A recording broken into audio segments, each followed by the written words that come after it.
Hello and welcome to episode 15 of the Curious Crow podcast. I'm Martin Willingham, and that's the sound of silence. I'm on my own this week. Chris is having a bit of a busy time at the moment, so I'm going to be taking you through some of the old days of me streaming before streaming was cool, Windows phones and how it's all over, finger licking good, the Kingsman affiliate code and how it works, a full disclosure about that, the Last Jedi trailer, Kingsman the Golden Circle, Project Cars, that's the first one, Assetto Corsa, a fidget spinner phone, and some kids that are much cleverer than me. So welcome to the program. We got some great stuff still to come on the way here on the Curious Crow podcast.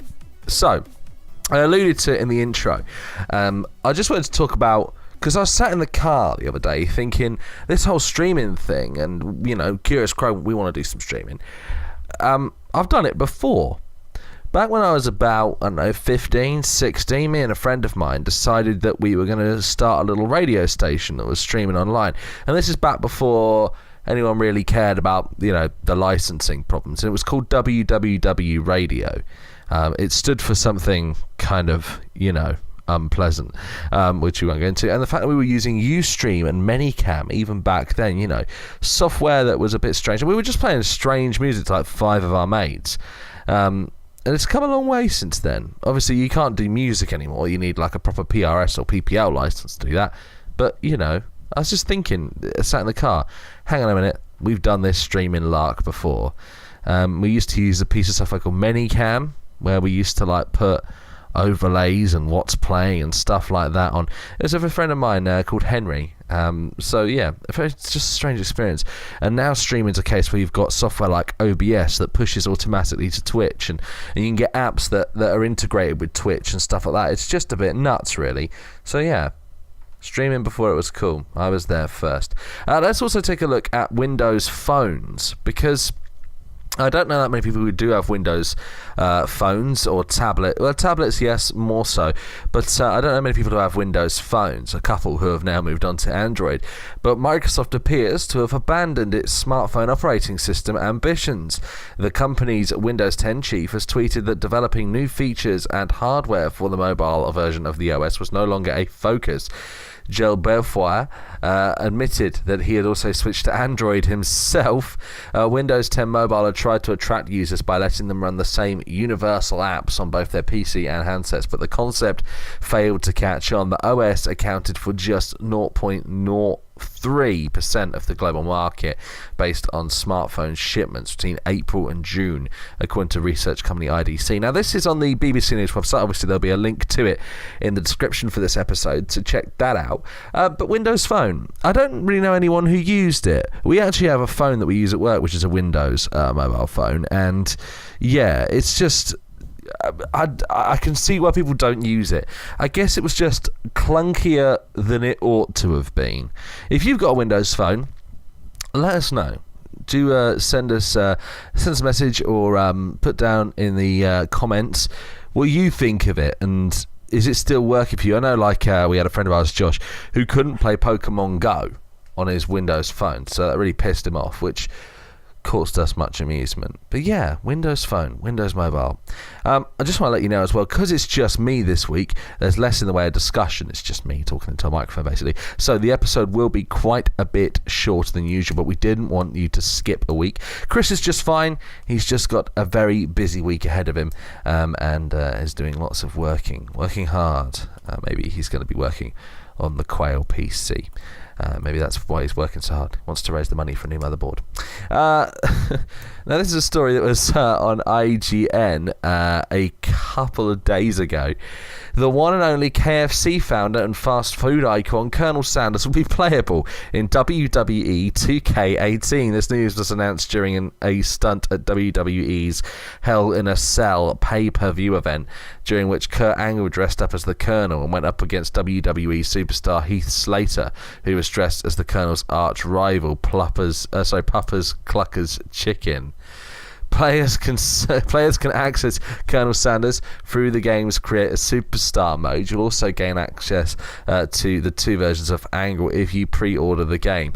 Some screenshots in that article, which we'll link underneath as well, so you can check that out. It's quite interesting to see Colonel Sanders.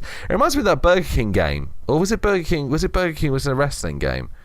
I think it was Burger King was in a wrestling game, like the Burger King. That weird kind of creepy character that's face doesn't move at all. Yeah, bizarre. Anyway, let's take a look at what we're doing with Kingsman. Now, Kingsman, spelled Kinguin, are like a Steam discount code shop. Okay, what happens is people put Steam keys up there for sale and you buy them at a discounted price. Now, we're not sponsored by them, but what's happening is we'll be putting a Kingsman affiliate link in the description of the video. So if you want to buy a Steam game that's reduced in price, you can click on that link and we'll get some of the money from that transaction. So the honest truth is we'll get not much money from that transaction, but some, and we'll be spending that money on buying games for the channel. That's what's going to happen there. It'll take a lot of people buying games to do it, so we're not expecting anything to happen soon with that, but that link will be in the description and we'll be talking about it. But I wanted to let you know that's how it works and that's what happens.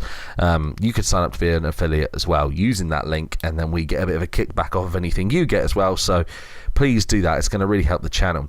The Last Jedi trailer was released. The Star Wars episode 7 trailer, no, episode 8, sorry, was released. I had a little watch. It looks very interesting. It raises more questions than it honestly answers, which is kind of a good thing. That's what you want a trailer to do. I'm fed up with a lot of trailers ruining films, where you see, like, you know, if there's a comedy, you see all the good gags in the trailer, so there's no point seeing the actual film.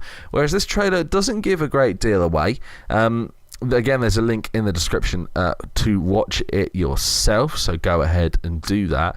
But yeah, interesting. Looks great. It looks like it's going to be taking a different sort of slant to the last film, so it's interesting to see. Also, you know, it's going to be interesting now going back to that universe, that time frame we're in now, after having watched Rogue One, which I really enjoyed. I would even go as far as to say I preferred Rogue One to episode 7. So yeah, I mean, that's just my opinion. The Force Awakens is not as good as Rogue One, but I've been wrong before, and I'll be wrong again, I'm sure, and I'll probably be chastised in the comments for that one. So let's take a look at what I've been up to this week in terms of media. Now, I've had quite a busy week, I've been all over the shop.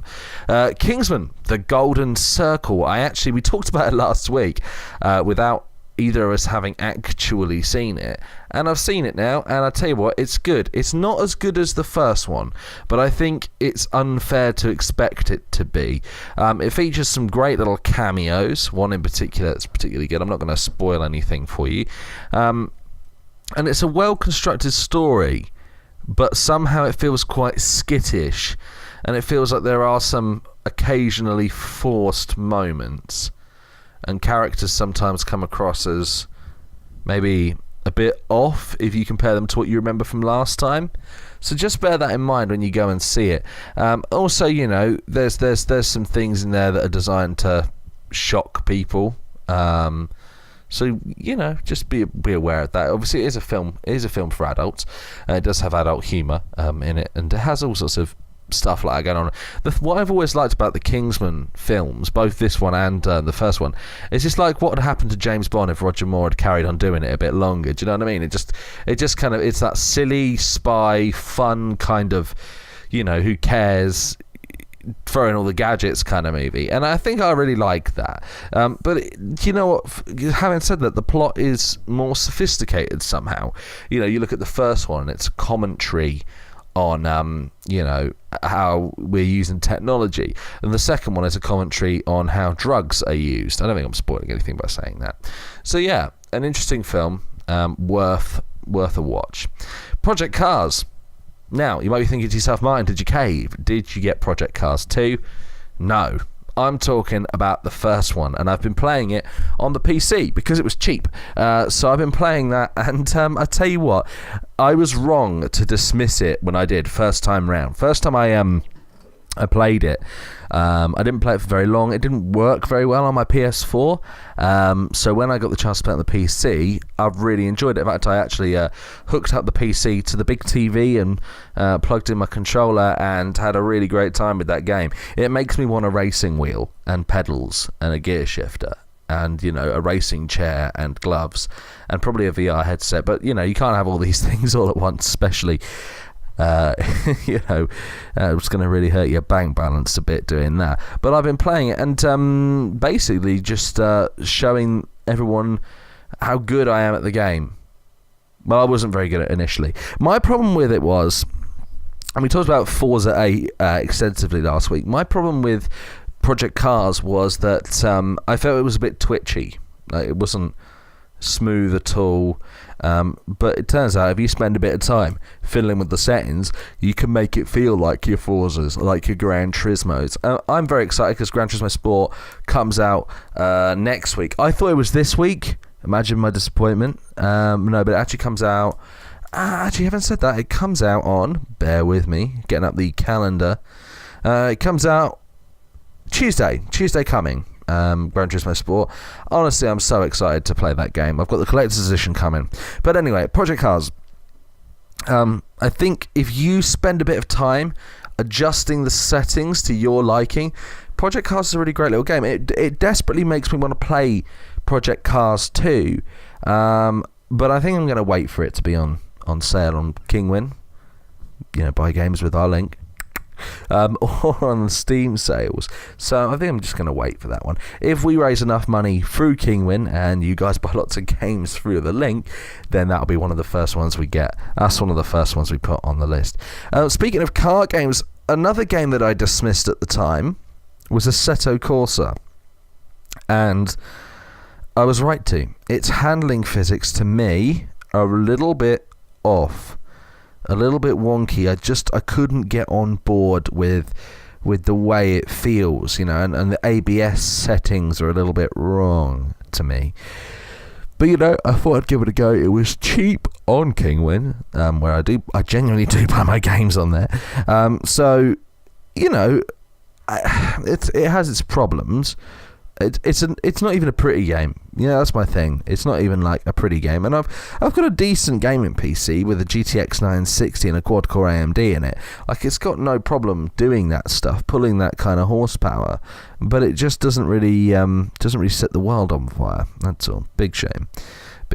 But, you know, I thought I'd give it another go. It's like letting it have its shot at redemption. Just having another go. Because I was wrong about Project Cars. I figured I could be wrong about Assetto Corsa as well, and I don't think I was particularly wrong about Assetto Corsa. So yeah, I haven't really been up to much this week, unfortunately, because I've been a bit busy. But Project Cars, Kingsman, The Golden Circle, and Assetto Corsa have been taking up most of my week. If you have any discussion about any of the games we're talking about, I say we, it's just me, any of the games I've been talking about, please do feel free to comment, chip in on the discussion. Now, recently I've been in a world of fidget spinners because the place where I work has been having some go through the doors lately, and we had one by the desk when we were directing, so that was an interesting experience. But if you're one of the few people still playing with fidget spinners, you're going to want to get in on this. Behold, the first ever fidget spinner phone. Sadly, you'll have to go all the way to India if you want to get your hands on the K118. Not only can you spin away as you text your mates, but the phone is also ridiculously cheap, costing 1,200 to 1,300 rupees. That's about 15 quid. It may have been released a little late as the fidget spinner trend reached its peak back in May and is dying pretty rapidly, but apparently the trend reached India later and is still going strong there. The phone also works as a Bluetooth device for smartphones and has been launched by Hong Kong company Chili International. Wow. In a statement, India head of sales Michael Feng said, "We see India as one of the fastest growing markets for cell phones. With the second largest population of the world, our focus for the quarter is on strengthening our brand on the Indian soil." And is a fidget spinner necessarily the way to do that? Frankie, if you play with fidget spinners? You have. Do you like a fidget spinner? I had one around here somewhere. I can't remember where I've put it. Do you know where I put the fidget spinner? It's over there. All right, there you go. See if I can find it. Yeah, Frank, the silent one is in the room, although you may have just heard her. You know, it's funny, Frankie, I try and invite her onto the radio and stuff like that, and even this podcast, and it's just, no, don't want to do it. Doesn't want to do it. What's that, sorry? She has nothing to offer. Not big into games, that's probably part of the problem. So yeah, fidget spinner phones. Anyway, let's take a look at some kids that are cleverer than me by quite a little way. Most schools are pretty happy to have one relatively smart kid in their midst, so it's pretty incredible to see 10 geniuses in one school at the same time. St Bede's Catholic College in Bristol can call itself one of the brainiest schools in the country after it was discovered that 10 of its current pupils have IQs so high they are officially geniuses. The average IQ score for the population is 100, and anyone who scores higher than 140 is officially declared a genius.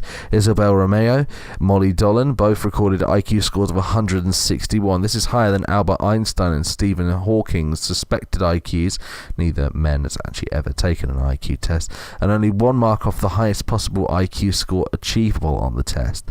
Of the 10 high-scoring students, the lowest IQ was 148, which is still in the top 2% of the population. Mensa have invited the 10 students to become part of the organisation following their impressive scores. Isabel, 14, who scored 161 in the test, says, "When I found out I was selected for Mensa, well, I was really excited and agreed to do it because I knew it was a new opportunity and I was curious to know my score." You know, I was so tempted to read that in when I received my results, but I decided not to.